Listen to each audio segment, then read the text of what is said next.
start, Tim, and people can catch up because the first part's just an introduction. So, Thank hi, you. everyone. Thank you for joining us this evening or this afternoon for this overview of the WSET diploma, particularly how we run it at Commonwealth Wine School. My name's Adam Chase. I am the WSET director at Commonwealth. On the stream with me today is Sunil Iyer, who is our education director, and Tim Powers, who is our student services director. So you've got all the key people that you need. This is an overview for you to see what diploma is like, how we run it, and to ask any question you want. There is no judgment on questions. If you think they're simple, that's okay. Someone else probably has the same question. So it's okay to ask anything. And probably the best way to do that is to put it in the chat, and Tim will collect them. And if we have time, we'll get to all of them. But we shouldn't have a problem. So thank you for joining us. And let's start talking about diploma. Diploma is WSET's highest level. It's the level 4. And it's actually in the academic wine world that isn't a university. It's the highest level that's actually an academic level. There are things like Master of Wine, Master Sommelier. Those are clubs, associations. Diploma is actually rooted in government standard education in the UK, but it's designed to work everywhere. And in fact, the US is probably one of the largest, if not the largest market for diploma. I've been running diploma for 20 years. I took diploma, did it. And between me, my colleagues who are on this call, as well as the staff of educators that we have at Commonwealth, we think we have it down. We really know where people struggle, how we can help them not struggle, and how they can do well in diploma. So many of you are thinking, wow, do I really want to make the investment in diploma? Do I want to spend the time, the money, the effort? And there's a lot of reasons to do it. I think it's probably the most fun you'll ever have in wine education, and you'll know the most that you ever know when you are at the peak of diploma. It starts to go downhill from there because, like anything else, knowledge, you have to keep exercising it so that you know it. But diploma is an incredible program. It's also very tough and it can be very confusing. But I think if you do diploma the way we present it and with our suggestions, there's no reason why you shouldn't pass. So why do it? What are some of the basic reasons to do it? Well, obviously, it's a way to continue your learning. You're learning and discovering new regions, new styles. And unlike level 3, where you learn about the what, what is Bordeaux? What are the different sub-appellations in Bordeaux or Burgundy? What is Australia's Hunter Valley versus Barossa Valley? In diploma, you get the so what. So what's this all mean? And what I mean by that is you actually apply it to today's wine world. So it's relevant. We talk about how different regions, different wine styles are faring in today's market and how they could do better and what you would do if you would run them. And we talk about things that are affecting the world of wine, like climate and tariffs and other things like that. It's definitely a way to enhance your career, and you make great networking opportunities.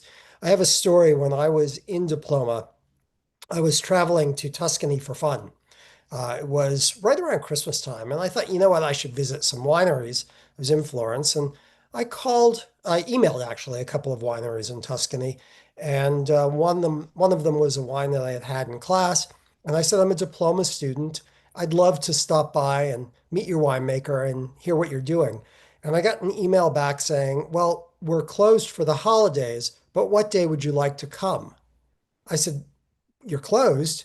Well, that's okay. I won't come. You don't have to open for me. No, no, we want to open for you. So you get access if you choose to use it. And even if the winery is open, it can be in Napa Valley, it can be in New England, it can be in Virginia, or it can be somewhere else. Being able to say you're a diploma student or have diploma, they think you're an influencer and they want to open the door for you in most cases. You taste a huge amount of wine, sparkling wine, regular wine, fortified wine, natural wine. There's multiple styles of wine that you will taste in Diploma at all quality levels, from basic supermarket bottom shelf to very high-end Cru Class A style wines. We'll teach you not just how to use the systematic approach to tasting, but how to take the next step and to say, is this wine of good quality? Not just is it of good quality, but why? And you'll learn that. And you'll network with students who are doing this. And it really is a great way to up your tasting ability, but also to make your tasting ability actually more than just tasting the wine, to be able to say something about that wine and to recognize things. You will gain an understanding of the world of wine like no other place you can do it. You really will hit just about every topic there is in the world of wine. Now, you might not do some small country like we don't do Norwegian wines, not yet. We'll see how climate change changes that, or Moroccan wines, but we do pretty much every major wine region, from Hungary to Austria to New Zealand to Chile, Argentina. We spend time on Canada. We spend time on New York. And because Diploma is a 2-year program, roughly, can be more, but 2 years generally, you will make an incredible cadre or cohort of friends. People who might influence your career going forward, you might influence their careers going forward, but they will be lifelong friends. And there are so many people I know who have made really great friends in Diploma, not necessarily from the same state or even the same country, because Commonwealth Wine School has students from Canada, from Mexico, even from Europe. And they travel together, they do things together, and it's just an amazing experience. It's hard, I won't kid you, but it is really worth it. So I'm going to turn it over to Sunil, and then I'll come back a little later and talk more about the program. So Sunil, the floor is yours. Perfect. Thanks, Adam, and hi, everybody. So the key is that diploma is divided up into 6 units, okay? And these units are meant to cover a broad range of topics within the industry, ranging from production, business, to the different styles of wine you have. So let's start with the foundation units. Essentially, what these are, as I said, the core concepts, right? The key principles you need to know, both in terms of how to make wine as well as the business. And then these get applied and tested across all the other units. For those of you who are doing level 3 or have done level 3, it's similar. You have a chapter on viticulture, a chapter on winemaking, and then you're expected to apply that knowledge across the entire world of wines. It's the same thing here. It's a slightly gentle start in that these exams don't have a tasting part to it. However, they're still pretty tough and they still definitely require a lot of studying. And then the other crucial point is that you must take or sit these exams before other units. We use the word sit, right? So you don't have to pass. So if you took these exams and failed them, I hope you don't. But if you did, you'd still get to go on. But I think if you do the right preparation, there's really no reason to fail these ones. So in terms of what the 2 units are, so we start with D1, which is wine production, right? Viticulture and winemaking. And really what this is doing is taking everything you learned at level 3 and just doing it in much more depth and much more detail. I think the really great thing compared to level 3 is that these are much more current. Okay, so they update these materials every single year, as opposed to level 3, which is updated, I don't know, once a decade or something. So what it means is that all the latest things going on in vineyards, things in wineries, whether it's trends, challenges, things like that, you get to learn about that. So when you do go and visit a winery and talk to a winemaker, I think you can often impress them with that you're pretty up to date. It is a 90-minute exam, so it's long, but again, I think it's a very worthwhile module. The next one is on wine business, okay? And this is meant to, I guess, be very broad and capture the entire world of wine. So you learn about, how is luxury wine sold? How is entry-level wine sold? What's the differences in terms of the models, in terms of the marketing? Also, how is wine sold differently in different countries, right? Some of you may know that in Sweden and Canada, you can't just go to a regular wine store, you have to go to a monopoly. There are issues like free trade agreements, which is why certain wines are popular in other markets. So you learn that. You also go over some basic business skills, things like marketing, pricing, Now, some of you may have done an MBA, some of you may have done a business course at college. Great, that's wonderful. But even if you haven't, there's no requirement to. They kind of teach it from scratch, and so it's very helpful in that regard. And here we have a slightly shorter exam. Okay. So you have to do these two first. Now, theoretically you could do them together, but I would say that most people do one and then another because, frankly, they're not straightforward. As Adam said, everything about diploma, it's tough, but it's actually very rigorous, and you learn a lot. Okay, so you move on to the biggest module, D3, Wines of the World, and that's why a lot of you even want to do diploma, right? This is going to be the paper that covers all the still wines and includes most of the tasting. Okay, so you can see, just moving down, you can see here the course runs for 6.5 months, right? So this is not a small undertaking, right? There's a lot you need to learn. And as Adam said, we cover in great depth each of the regions of wine. Okay, not just, yes, the technical stuff, how is it made, what's the soils, etc., but more importantly, what's going on in those regions, right? What are the trends? What are people struggling with? Are they doing well? Are they not? Are they changing from red wines to white wines to rosé? It's really that in depth. So that you can potentially do a SWOT analysis on each of these regions. So if you look at the exam, it's pretty extensive. In fact, it's over 2 days. And probably the one let's start with is the tasting. So this is a 12 wine tasting exam done in sort of 2 parts, which might sound terrifying to some of you, but actually is really fun, I think. And as Adam said, you're building on what you already know in level 3, right? Can you assess the wines? That's still the main thing. Can you assess the structure? Can you assess the flavors? But it's taking it a step further, right? So Adam Quiero mentioned trabajar, Gampa. Nos vamos, ¿eh? Sí. Con permiso, señor, ¿eh? ¿Todavía no desempatan? Thanks, Simon. Okay, so we're taking it a step further, right? So as Adam mentioned, quality is the big thing. Unlike the SOM exams where it's all about can you guess the wine, can you guess the grape? Fine, okay. It's can you really assess how good the wines are, which is ultimately, they always say, that's the thing that matters the most. Whether you're a winemaker, whether you're a critic, whether you're work in restaurants, or simply you want to buy wine for your own collection, is this actually good? Is it worth the value? Okay. And so you have to spend sort of 6 marks instead of 1 mark really explaining why. So that's a huge skill you're going to learn.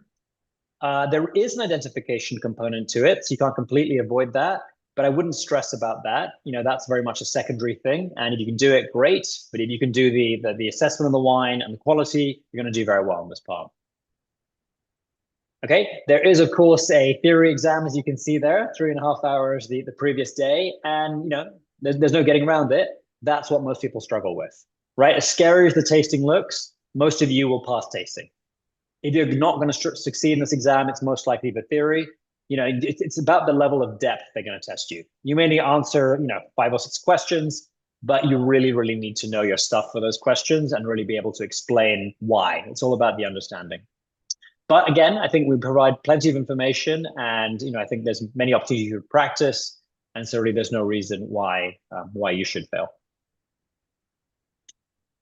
Okay, moving on. Now we get into D4 and D5, sparkling wines and fortified wines. This, in a way, are just mini versions of D3. Okay, D3, as I said, is a massive part. It takes almost half the course. Sparkling wines and fortified wines are much, much smaller parts of a diploma. And that's both in terms of the amount of material you need to know, as well as the actual exam itself. It follows a similar structure, right? You learn the technical stuff, you learn about trends, and then the exam has a sort of mini tasting component and a mini theory component too. Now, I think a lot of you will be more familiar with sparkling wines, right? You probably drink sparkling wines, whether that's champagne, Prosecco, or whatever, but probably a bit more intimidated by D5, right?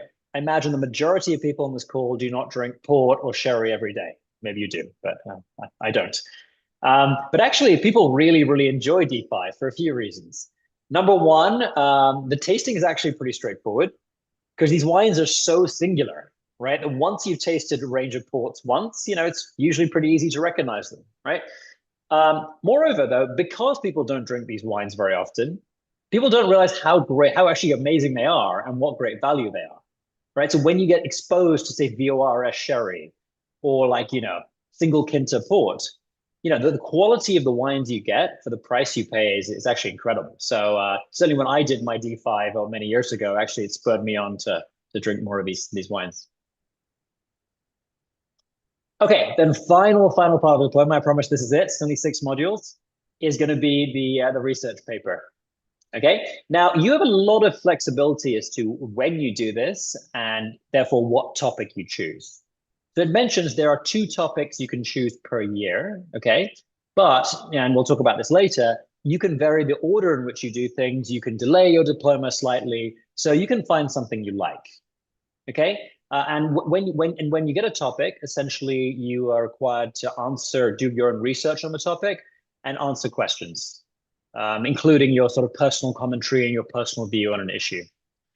Some examples of recent topics. There was one recently on orange wine, regenerative viticulture, Virginia, wine fraud. So it's very broad. So if you find that you look at a topic and go, this is dull, you can just wait for the next one.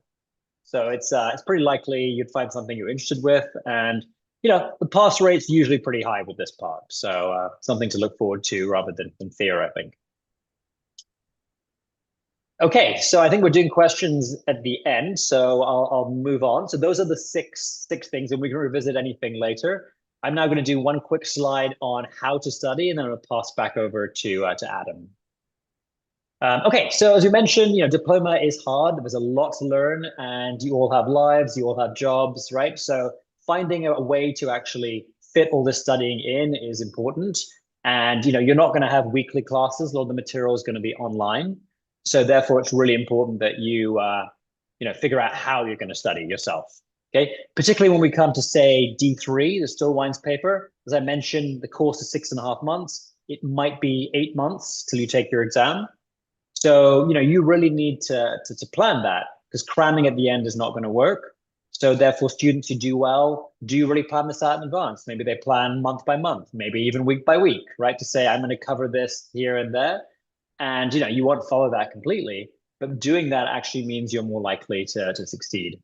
I think students who don't typically, to say, just get too busy, don't have a plan, and then last minute try to fit everything in. In terms of study opportunities, you have plenty of choices. Okay, there are textbooks, PDF textbooks for each module, and they're actually great. They're very detailed, they're very accurate, and actually quite insightful. But you're strongly encouraged to go way beyond that, particularly if you're doing this for fun, right? Which I hope most of you, even if you have a career goal in mind, there's going to be some fun for this. Otherwise, it's going to be a long 2 years, I think.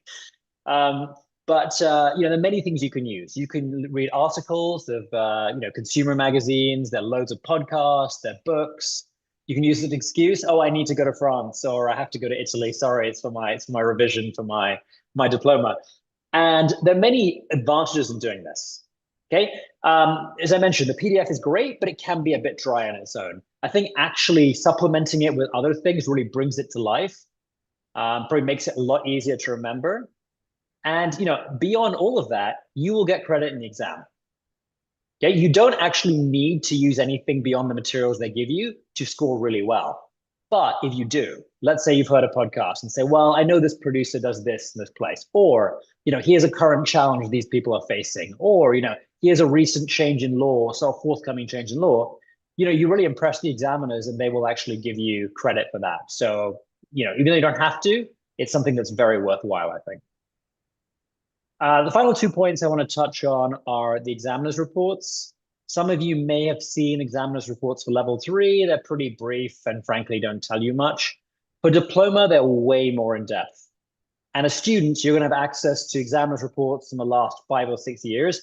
They're an absolute goldmine of information. Okay, they tell you what questions have come up. They tell you, what people do well, what people do badly. And they pretty much signpost what they're going to keep testing year after year after year. So you can do a lot of prediction. In fact, one student of ours put them all into AI and asked them, okay, what's going to come up? And actually, it was a pretty insightful analysis. So, you can do it either the old-fashioned way, or you can use get some help. They're also really funny sometimes. Just watching the examiners just get really frustrated with candidates is quite hilarious. Then the final thing, kind of in line with what Adam said earlier about it, making friends and connections. I think this is great, but wine is expensive, right? When you do your D3 or D4, you're going to have a lot of wine to buy, and people, you can I guess, kill two birds with one stone by tasting groups. It's cheaper to do it, and you learn from each other, which can be very very fun. Or if you can't, I know people who've done virtual groups to study the theory section and found that very useful too. So with that, I'm going to hand back over to Adam to talk about how we help. So by now you may be feeling quite overwhelmed, but don't feel overwhelmed because we know there's a lot here. We're used to it, and we've created a program to offer Diploma to take some of the stress away from that. First of all, as Sunil said, Diploma is digital. There are no printed textbooks. WSET publishes digital textbooks, which are great in many ways because you can search, you can bookmark, you can print them out if you want. They have great links embedded in them, which take you to other places. But we do a lot more than that. With Diploma at CWS, we have created what we consider the best hybrid program in the industry. And there's a lot of people doing Diploma in different ways, a lot of providers. We really have tested this, and you get things with us for free that you just won't get anywhere else. But let's start with the basics. For every unit, there is a combination of live and recorded webinars and lectures. Just like level 3, the WSET has created PowerPoints for each unit and for each section of the unit. And what I've done is I've gone and recorded lectures on all of them. And not lectures where you're looking at a grainy film of me teaching, but literally me talking to the camera like I'm talking to you all now. So when I come up against something like regenerative viticulture, I can talk to you about why they think it's important. Not just what it is, but why is this here? Why are they talking about that? How might you look at it? So you get live webinars, all of the lectures you would get if you were taking the online class or an in-person class, you can watch them. And of course, you can contact me at any time. I'm not someone that goes away. I'm around. And if you want, you can come in person either to the Bay Area. We have both places in the Bay Area and in Greater Boston to attend for each unit in-person study workshops. Most people come to these for tasting, where we do 2 days or 1 day of tasting in exam style, but we talk and we gives you a chance to meet some of the other people in person, and you actually get to taste. You get an incredible benefit with CWS. We've negotiated a deal with Wine with Jimmy. If you haven't seen Wine with Jimmy, on YouTube, you can search him out. Part of it is free, but the best part of Wine with Jimmy is a paywall that you would have to pay for. Jimmy runs a WSET center in West London, and he has done revision or review sessions using actual questions for each unit. And you get this free. So you can go in and watch his review of D1, D2, D3. There are multiple areas. He breaks down questions. He talks about what examiners are looking for. This usually costs quite a bit because he charges individually for each segment. You get it free. It's part of what we give you as part of your fee. We also give you feedback tests, actual mock exams, which you can do as if you were in an exam situation, and then email us your notes, what you've written, and we will grade it. We have marking keys, just like the examiners do in London. We'll give you feedback, and we'll be available to discuss the feedback with you if you so need it. I mentioned we have recordings of every WSET diploma session. We also have flashcard decks that we've put together. And you will have access to pretty much all of the educators that we put in front of you. Most of the people who will teach diploma are either certified educators or they're experts in their field, and they will provide additional support and questions. So for example, in D3, you have Wine of Australia's education director giving you a lecture on Australia. You have the woman who wrote the book on South America giving you a lecture on Chile and Argentina. So we've really worked hard to pull in the best possible people. Sometimes you'll go to a WSET provider site and they'll say, we have 24 masters of wine. Well, that's great, but they might not be great teachers. You want people who really can teach well. And all of these people are available to you. If you want to email them, if you want to arrange a personal conference with them, they're pretty much willing to do it. Even if it's not about WSET, it could be about job prospects or something else. And of course, you've got an online community that you're part of with students and teachers. So it's a really unique thing. In some ways, I think some people say we offer you so much it can be overwhelming because there's also the WSET's online classroom, which gives you the examiner's reports, which are the examiner's reviews of past exams, as Sunil was saying, where they say what worked, what didn't work, the wines they used. You get all sorts of things from the online classroom. You get guides on how to study, and you think, oh my God, where do I start? But we can help you with that too. If you're overwhelmed, we'll help you. You know, we're here. We're here to answer your questions, and we're here for you to be successful, whatever that means to you. So let's move to the next slide if we could. So you have 3 years to complete diploma. It's probably doable if you pass every exam in just under 2 years, but you can take 3 years. What happens after 3 years? You can re-enroll in diploma. So let's say you've passed D1, you've passed D2, maybe you've passed D4 and D5, and it's now 3 years and you need to re-enroll. You don't lose any of those passes. They stay with you. You don't have to start from scratch. There's a fee that the WSET charges to re-enroll, but some people will break from diploma for a couple of years and come back to it. It's all up to you. This is your schedule. Now, the one thing you should know about diploma is that the exams are scheduled globally by WSET. What does that mean? It means that if you're in Sydney, or if you're in Florence, or if you're in Cambridge, or if you're in San Francisco, or anywhere else diploma is offered, everyone's taking that exam on that day. For example, in January, on one day, we offer the D1 exam, the D2 exam, the D4 exam, the D5 exam, and D6 exam. So you say, okay, I can take the D4, D5 exam whenever I want. Look at all these options. Yes and no. What we suggest is that if you are enrolling in the D1 course that starts late July, that you would take that D1 exam in October when it's scheduled. If you needed to postpone, you can work with Tim to do so. But pretty much, we hope that you'll do the exams when they're offered.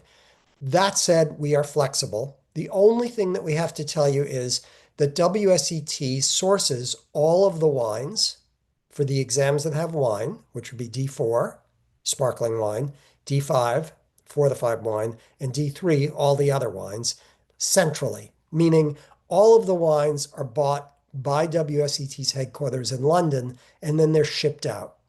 So they will not allow us to run an exam unless we have at least 6 people who are willing to take that exam if that exam has wine.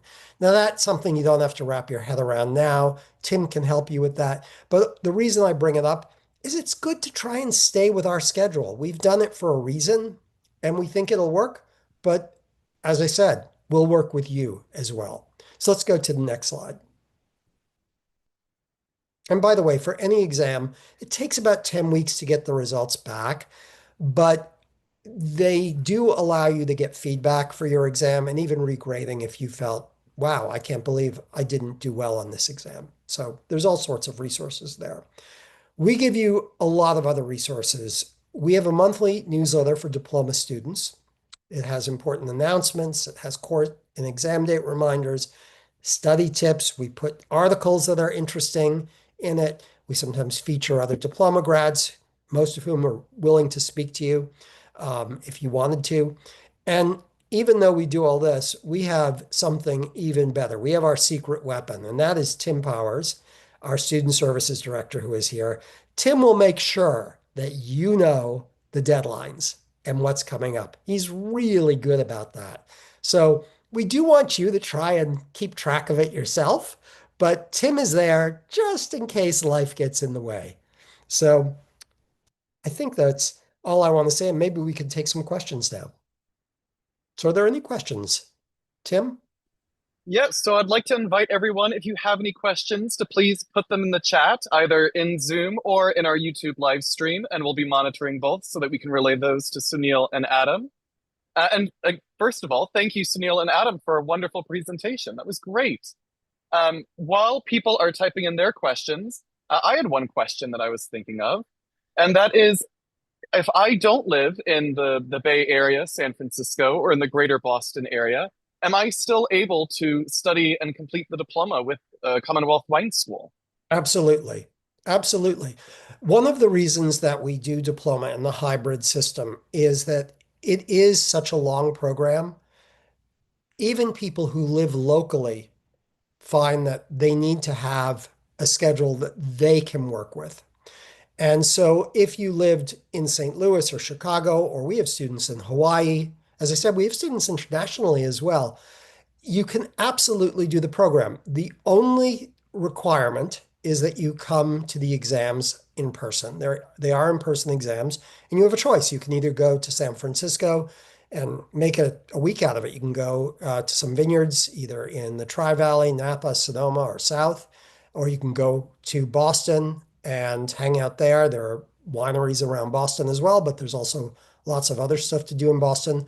And it's not that many times a year. In general, it's 2 to 3 times a year that you need to be somewhere for exams. You saw those dates. Don't worry about that. You don't need to be there for every one of those dates. It's usually 2 or 3 a year. The year that you're doing D3, you probably have 2 days a year that you have, 3 days a year that you have to be there. And the other year you do it 3 days. So absolutely, you do not have to be local. And in fact, I would say about 50% of our students are not local.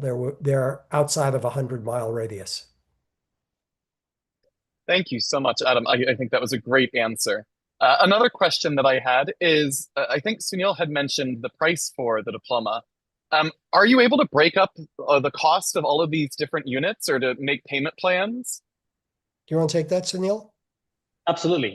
Yes, I think the answer is yes. I mean, there's a lot of money up front. So we're willing, I guess you can pay for it as you do it. And then we're happy to work with students to offer payment plans if needed during that. And many students have taken us up on that. Yeah, Fantastic. Absolutely. I think there are some centers that ask you to pay either half up front or all of the units up front. And they do that because they really want you to be committed. We don't think that's fair, really, because it's a lot of money, and we want you to be able. You may decide 2/3 of the way through that you've gotten enough out of it, or even halfway through, and you don't want to do it anymore. So we want you to be able to not have to have all that money invested up front. Absolutely. Um, Thank you, Danny and Lucy, for your questions. Lucy, while I'm tabulating the answer to your question, I want to pose Danny's question to Adam and Sunil. What are the start dates for this specific upcoming D1 class? If I were to register for that, what would my schedule look like? I believe it's July 26th is the beginning of D1, or is it 29th? And you would have your exam for D1, unless you chose to postpone it, on October 20th. You would then start D2, and you would have that exam on January. I don't have the date in front of me, but if Sunil or Tim do, I mean, there's one thing we can circulate after this is we have a schedule showing all the times in the year when you can start diploma and what that would mean in terms of how you take everything. So that's something we can certainly share to everybody after this. That might be a helpful table. Yeah. If you did that schedule though, if you started in July, which I totally recommend because I think the schedule gives you sort of a gradual entry to diploma. As I said, you do D1 exam in October, you do D2 towards the end of January, and then you would do, I believe, D4. And that exam would not be until June. So you'd have a real breather there. You could even do the D6 paper if you like the topic during that time for the July. And then in the fall, you would do D5. And that exam would be a year from this October, so October 2027. And then you would have D3, and that exam would be in May of 2028. So, but that's adaptable. We are nothing if not able to adapt to you. Brilliant. Thank you so much for going into that. And thank you, Lucy, for your patience while I was adding up. Lucy's question was, what is the total cost of the diploma? And so I just went to our website and added everything up, and it's a little over $7,300.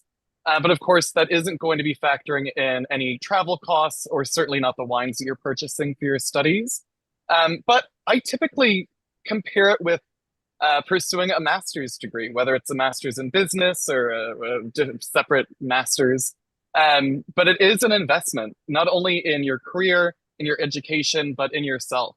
And so that's also why we think it's very important to split up the cost into not only the separate units, but then to offer payment plans for those individual units as well. All right. Our next question is, if I was looking to take the D1 exam in January, which D1 course should I enroll in? So you could start in July and just postpone your exam. And what Tim and you would work on is you would take your exam for D1 in January, and you would probably start a D2 course, but you'd push that exam, that D2 exam, to the March date. And then you go back into D4, just like I said. So your schedule would be slightly adapted, and Tim can work with you on that.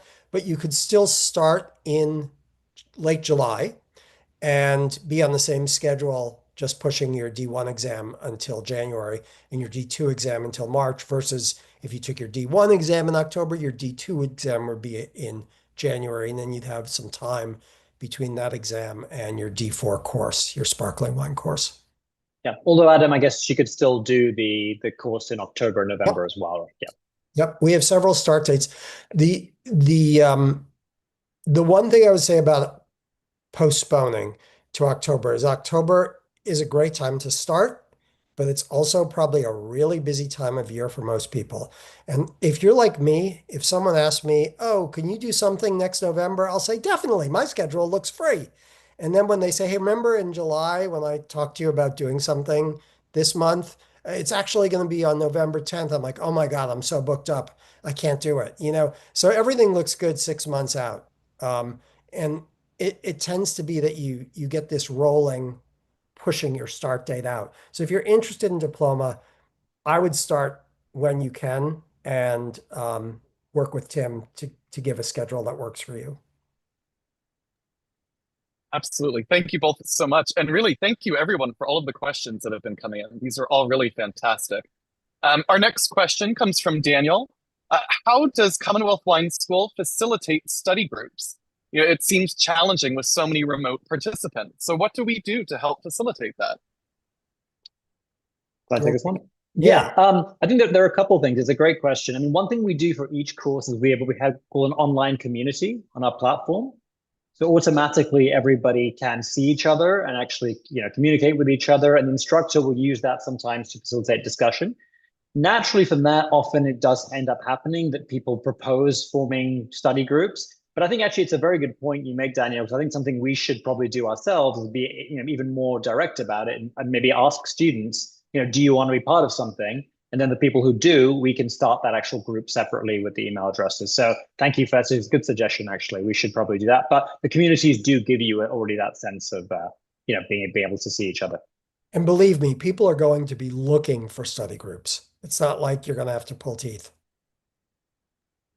Absolutely. I think also having each unit be a separate class that we offer allows you to interact with a much broader range of your peers. So instead of just having the same 14 or 15 people in every class, you're always getting a new and different group of individuals that you can make connections with and work with to hopefully pass the exam.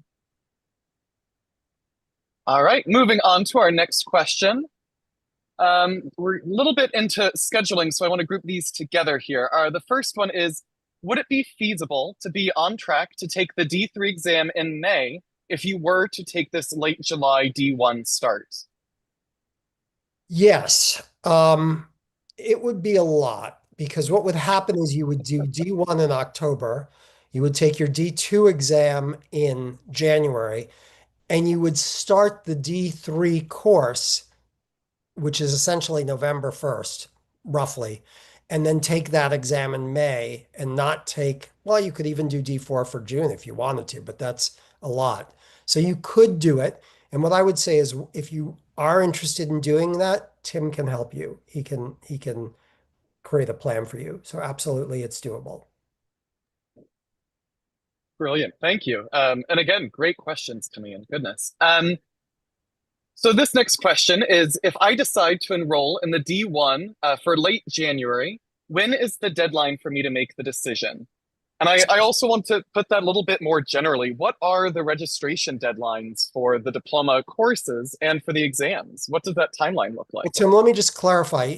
I think what he's asking is if he wanted to take the D1 exam in late January, when would that D1 course? And you're actually the best person Yeah. to answer that. I was going to put it back to you too, Tim.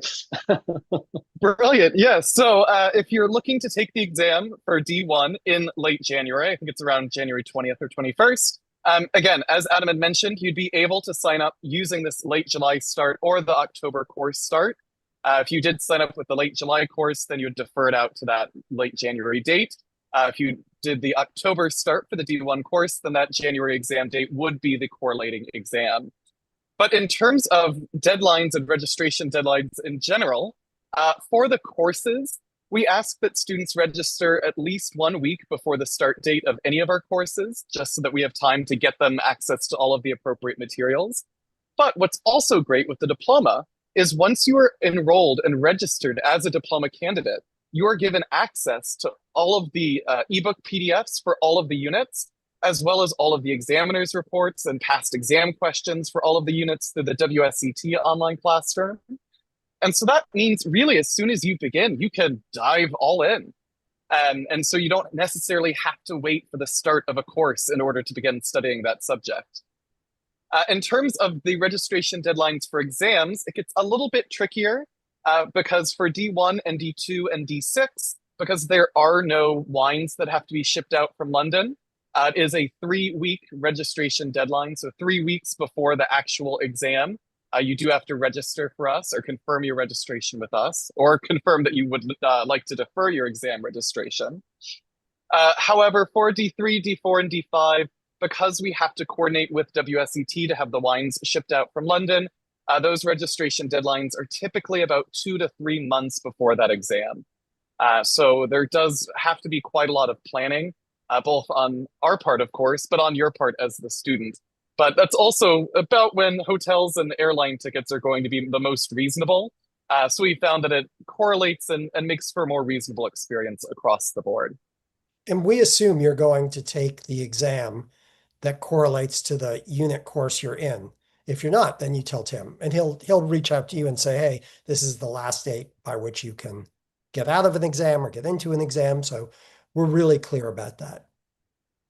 Yeah. I always joke that the hardest part about the diploma should be learning the diploma material and not dealing with all of the hoops and admin and scheduling. And so that's why I'm here. All right. Our next question comes from someone living in the Bay Area. And they were wondering how tasting groups are typically formed for the in-person students and where groups would meet either in the Bay Area or if we have recommendations for the greater Boston area as well. And is there a way that we could have one of our experienced educators be a part of that group to help calibrate the tasting notes? It's a really good question. I can take part of it, I think, which is that groups are formed by just, you'll know who's where. And if you say, can you give me a list of everyone who's in the Bay Area who's studying diploma?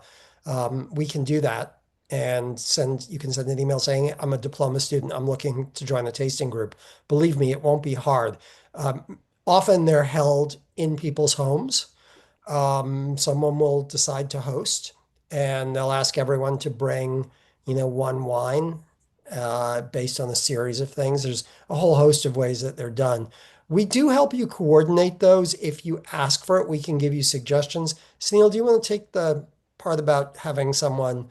Yeah, I mean, just one thing to add to what you said, Adam. The ones I've seen that are most successful actually sometimes start with a group of people who've done level 3 together and already have been doing some tasting. They then join the diploma and then sort of bring other people in with them. Yeah. And I've seen those actually work very well. But as Adam said, there's no reason why we couldn't start it from scratch at diploma either. With the experienced educator, I think it's a bit trickier there. I'd say one thing, you don't necessarily want someone like that because actually I think people are more free and more confident to actually talk about wine when they don't have somebody there. And I think the purpose of the classes, like we mentioned for D4, D3, and D5, we have in-person sessions with an actual educator to help you do that. But I think you'll get much more of a session if you don't have Adam sitting there, critiquing everything you say But if you did want to, I mean, there is, you can always. We do have sort of tutoring type things, so there's no reason why we couldn't arrange with an educator to be there. That were important to you. Yeah, we do have office hours. Some of our educators offer tutoring sessions. Um, some offer, some just we have office hours ourselves. As I said, finding a tasting group is actually really not hard. And if you do have a problem, if you're saying, I can't find one, we'll help you. Because if you're asking someone else's too, we're happy to help. Absolutely. I think those are both great answers. So thank you both so much. Um, while we're just waiting to see if we get any more questions, Sunil, could I ask you to go to that last slide that had our frequently asked questions, Absolutely. just to make sure that we've covered everything there? All right. Sunil, I think you mentioned this a little bit earlier, but do students have to take all of the courses and exams in numerical order? And if not, is there a recommended order? You want to take this one, Adam? Or do you want me to? Sure, I'll take it.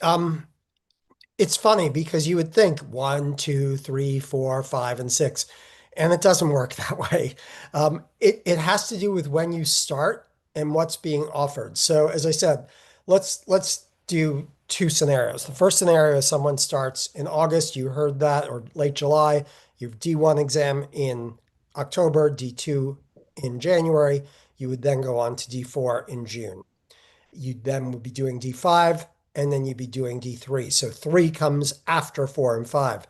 Someone who starts, let's say, this March would be doing D1 and D2 probably between March and the summer.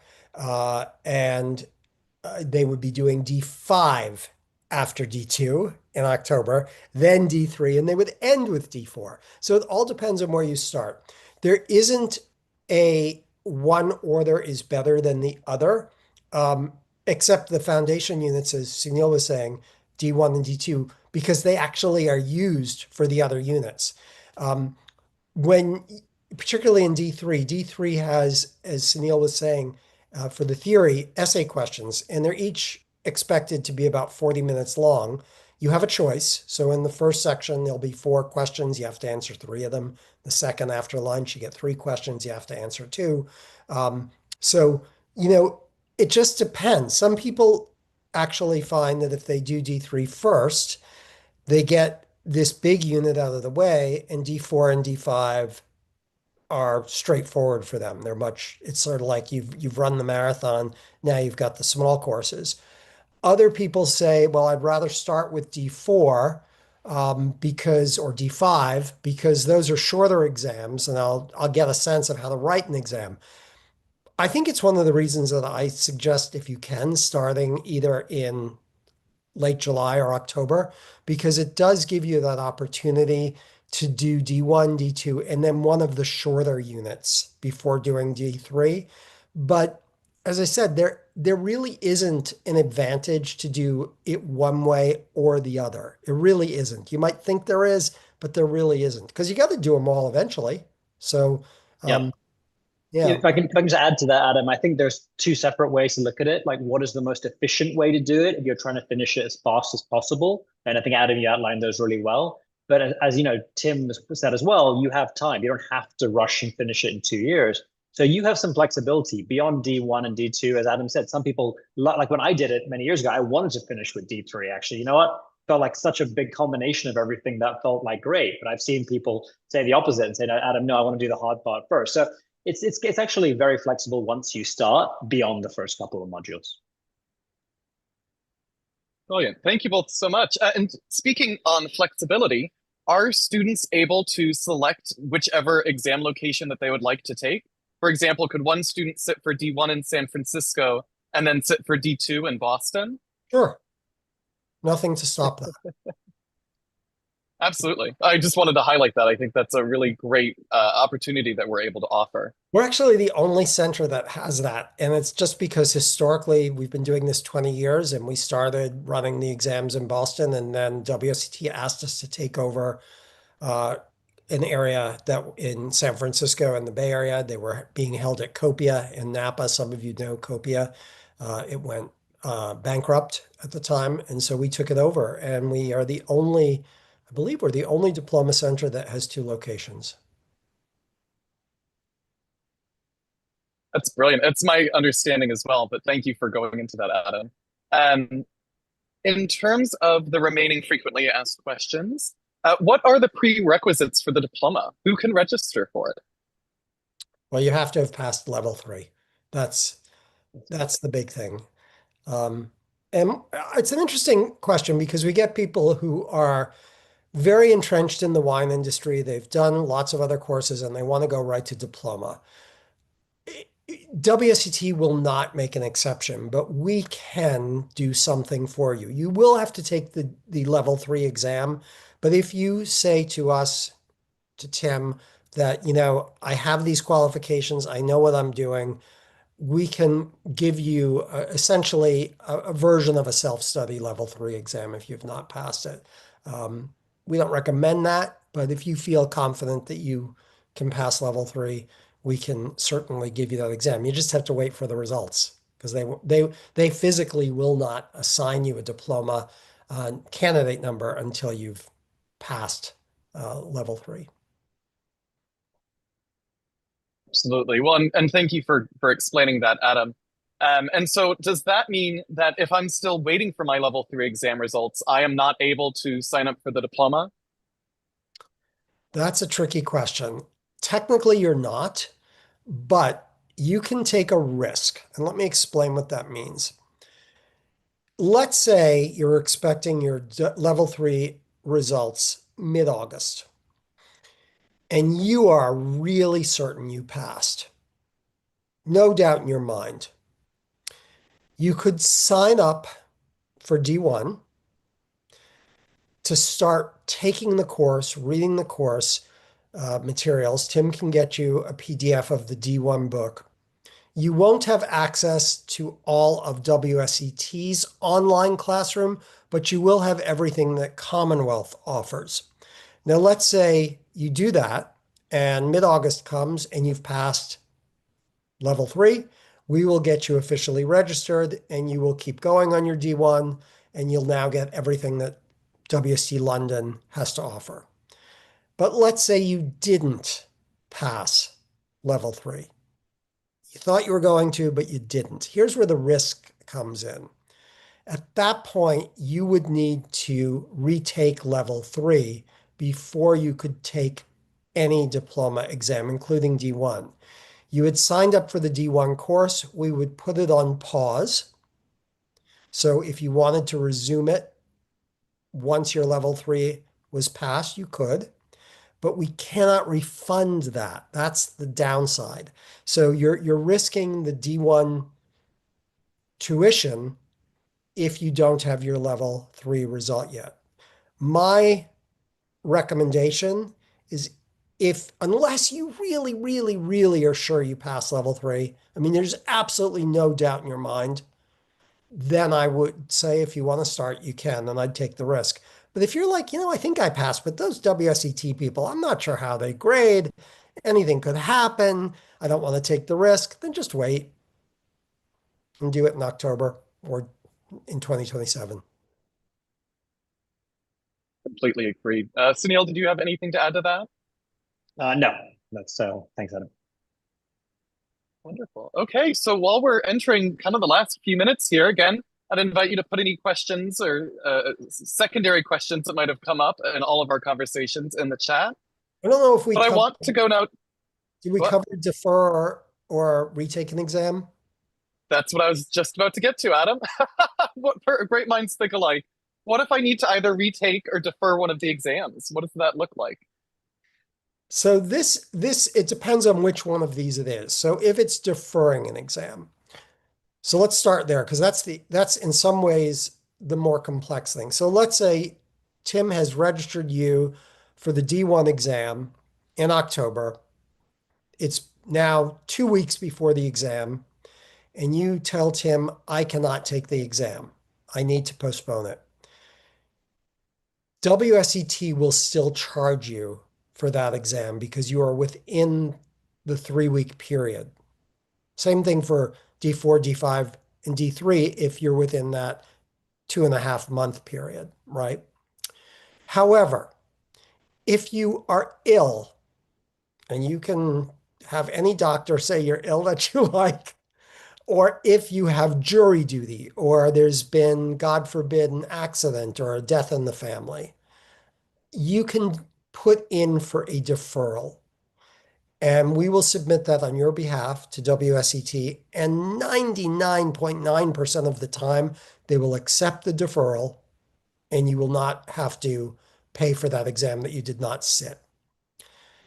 If you are before the deadline, but say, you know, that D1 exam that's October 20th, I don't think I can do it. I want to take it January 20th. Just let Tim know and we'll move you to that cohort group. That's not a problem. If you need to retake an exam, Tim will let you know when the next retake is available, and you will only pay the exam fee. I do want to say that the exam fees are not cheap. They're not as expensive as the course fee, but WSET charges a lot for their exams. And but that said, if you don't pass an exam, you're not alone. A lot of people don't pass, and they retake it, and they do pass. So I wouldn't worry too much about that. I wouldn't stress Absolutely. that. I wouldn't stress. Absolutely. And thank you for explaining that, Adam. Again, I think oftentimes the most challenging part can be that administrative side of things. So I think it's positive to have an understanding of that before making this commitment. And as we said, Tim is I mean, we're putting a lot on Tim, but we know he's really good. You can ask some of the past diploma students. They will tell you, Tim will help you. He will keep you on track and he will work with you. And if Tim doesn't, you can call Sunil or me or anyone else and we'll help you. So probably we'll call Tim on your behalf, but we'll help you. I always joke that at the end of a student's diploma journey, pardon, they have to, come in for all of their exams, and I probably knew them from level 3 as well. So it's almost a joke that WSET still makes me check every single photo ID. When I think one time, a diploma candidate came in and I had sent her a Christmas card the month prior. So Only Tim does that. it's a Powers family tradition. And it's also Um, it's a good indication of the level of support you get with us. You'll read about other programs that have lots of support, and they may, but we do too. And I think we're the only one that's been doing it 20 years. Maybe New York has done that long, but we're the only American one that's been around as long as we have. Brilliant. All right, I'd like to go now to our last question, which is what is included in the price of the diploma? And I think that we've talked about this a bit, but I just wanted to see if there was anything more that the two of you wanted to add, or what was your biggest takeaway from your own diploma journey? What was the price of the diploma worth to you? Do you want to start, Sunil? Sure. I mean, I think, for me, the main thing is I think some of you might be considering career change. I did my diploma when I was doing something completely different. And about 5 years ago, I decided to get into the wine industry, and actually having that piece of paper opened lots and lots of doors. I mean, people had absolutely, if you have the diploma, no one has any doubt at all about your abilities or your commitment. And yeah, so I think if you are in that bucket, I would say strongly advise you do it. Even if you have no intention of changing career now, you try to do it down the line, it's going to help you greatly. Yeah. I would say for me, there were two things. One were the people I met. Some of the people I took diploma with 25 years ago, God, it was a long time ago, um, are still some of my closest friends. And I did diploma in London. And I go to London usually 2 or 3 times a year for work, and I see these people, and it's like old home week. It's wonderful. It's like a reunion. But even people I know, as I was talking before, who've taken diploma, have met friends. I still see people. I was at a dinner a couple of weeks ago in Marin County, and at a table next to me were these two people who did not know each other before diploma. They took it 10 years ago with us, and they are still good friends. They were having dinner. So I think that's one thing. And I'd say the other thing is you learn so much, you know so much. A funny story. So I planted a cherry tree, and it's on a rootstock. And the woman who sold me the tree said, "Now you want to keep this rootstock healthy." And I said, "Yeah, I know rootstock. You don't want to cover it up in the summer, and you want to earth it up in the winter." And I was like, this minutia of language of stuff, but it was very cool. And if it, when I was just reading a book on historical Spain, and they were talking about Rioja in the Middle Ages, and I was like, I know that area. I know what that's all about. So it's the knowledge has been phenomenal, and as have the friendships. Absolutely. I mean, the combination of the friendships, the knowledge, and the experiences that you'll gain through this, I think, thank you both. I think that absolutely answers what is included in the price. Okay. So I'm Thank not seeing any additional questions coming in, but I just wanted to again say thank you both to Sunil and Adam, and thank you to everyone who came.